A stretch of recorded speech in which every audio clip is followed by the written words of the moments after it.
Adana, Aladağ, Sinanpaşa Mahallesi. Toros Dağları'nın eteklerine kurulmuş, adını tarihten, ruhunu dağlardan almış. Burası Sinanpaşa. Yalnızca bir mahalle değil, aynı zamanda geçmişin gölgesinde büyüyen bir yaşam kültürü. Konumu dağların kucağında bir cennet. Sinanpaşa Mahallesi Aladağ ilçe merkezine yaklaşık 9 kilometre, Adana şehir merkezine ise ortalama 88 kilometre uzaklıktadır. Denizden yaklaşık 1200 metre yükseklikte bulunur. Bu yükseklik yazın kavurucu sıcaklarından kaçmak isteyenler için adeta bir sığınaktır. Serin rüzgarlarıyla ve çam ormanlarıyla çevrili, iç ferahlatan bir coğrafyada yer alır. Tarih, adını tarihten alan mahalle. Sinanpaşa ismi Osmanlı Devleti döneminde bölgeye yerleşmiş önemli bir komutan olan Sinanpaşa'dan geldiği rivayet edilir.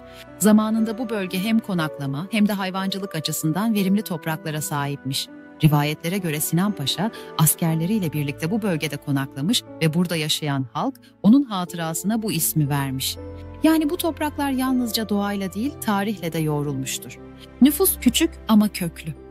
2023 yılı itibarıyla mahallede yaşayan insan sayısı yaklaşık 74 kişidir. Az gibi görünse de bu sayı büyük bir yürek demektir. Burada yaşayan her birey hem köyün koruyucusu hem de kültürünün taşıyıcısıdır. Doğal güzellik her mevsimi ayrı şaheser. Sinanpaşa, çam ormanları, yayla çiçekleri ve tertemiz havasıyla doğaseverlerin gözbebeği konumunda. İlkbaharda sarı papatyalarla, yazın serin yamaçlarla, sonbaharda kızıl yapraklarla, kışınsa karla örtülü masallarla bezeli. Mahallenin içinden akan küçük su yolları hem içme suyu kaynağı hem de tarımın can damarı. Burada doğa insanla konuşur. Kuşlar her sabah günaydın der. Geçim kaynakları, emekle kazanılan ekmek. Sinanpaşa Mahallesi'nde geçim büyük ölçüde küçükbaş hayvancılık, arazide meyve ve sebze yetiştiriciliği ve geleneksel tarım yöntemleriyle sağlanır. Koyunların çıngırak sesi sabahın ilk ışığıyla yankılanır dağlarda. Tandırda pişen ekmeğin kokusu çocukluğun en güzel anısıdır burada. Doğa ne verirse sabırla işlenir ve kanaatle paylaşılır. Eğitim ve ulaşım, imkansızlıkta bile umut.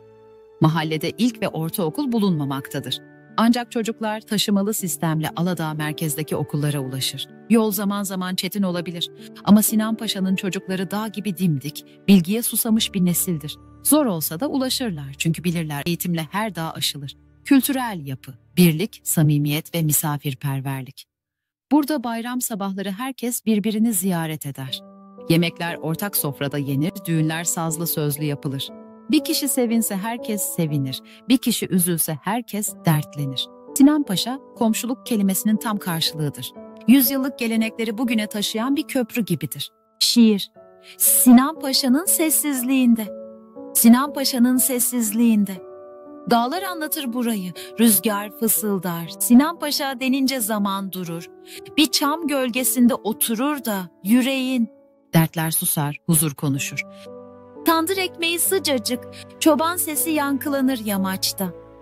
Bir çocuğun gülüşüyle yayla çiçekleri açar baharda. Ne kalabalık arar burası, ne de gösterişli sokaklar. Bir tas su, bir çay demliği, bir de dost yüzü yeter Sinanpaşa'da. Son söz sessiz ama anlamlı bir duruş. Sinanpaşa Mahallesi, kalabalıktan yorulanlara, doğayı unutanlara, köklerini arayanlara bir davettir. Bir gün yollar seni dağlara düşürürse bir de Sinanpaşa'ya uğra. Orada seni bekleyen yalnızca çamlar değil, kocaman bir yürek, tertemiz bir tarih olacak.